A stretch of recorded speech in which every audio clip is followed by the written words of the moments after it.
Kale bannaffe tubagaliza olugendo olulungi ate akulira ebyokwerinda ekira era nga ye RDC waayo Naboth Kagolo asabye abakulembeze n'abantu mu bitundu by'e Namugongo okukolagana n'ab'ebyokwerinda nga beeteekera okulamaga kw'omwaka guno.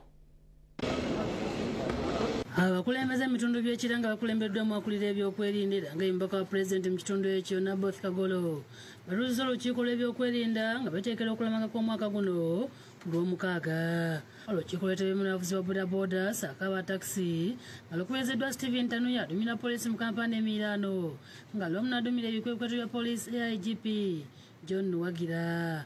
Amyuka meya w'ekira Rashida Musoke asiimye abakuumaddembe okutuuza olukiiko n'abalaga balina okusibwa essira. We can know how best we can move in this situation we are in terms of security and our people.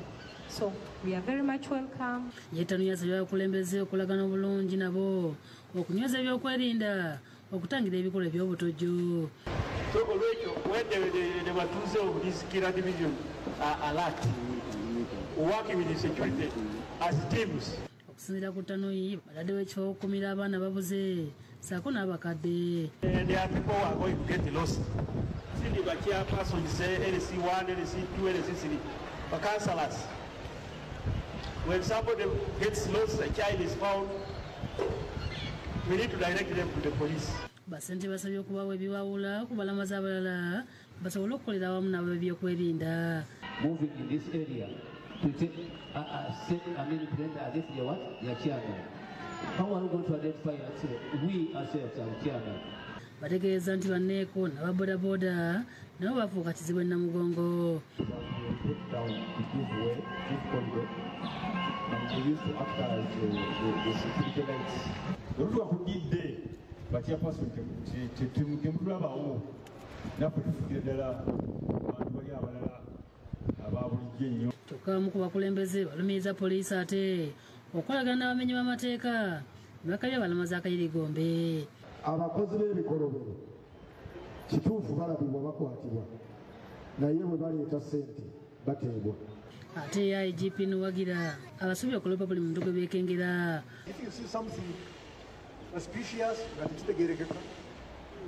Tawulo nga bekakaseddwa Rogers Nsereko Kawuma adumira poliisi y'ebidduka mu kampani Emirano lukuŋŋaana lwa bannamawulire olutuzidwa ku kitebe kya poliisi e Naggulu mu Kampala. Abalamazi abava Entinda, Kiwatule, Najjeera, Kasangati bakubirizibwa okuyita ekira Town Council era bagende bapakinge mu kisaawe ekyekira oba mu bimuli bya meya waliwo ekibangirizi ku municipal council. Nsereko ayogedde enguudo ezigenda okuggalwa sako ne sitiika ezigenda okuweebwa abagenda e Namugongo. N'alya roundabout kubanga jjukira mbagambye emmotoka tezijja kubanga zikkirizibwa okwambuka okugenda e Namugongo.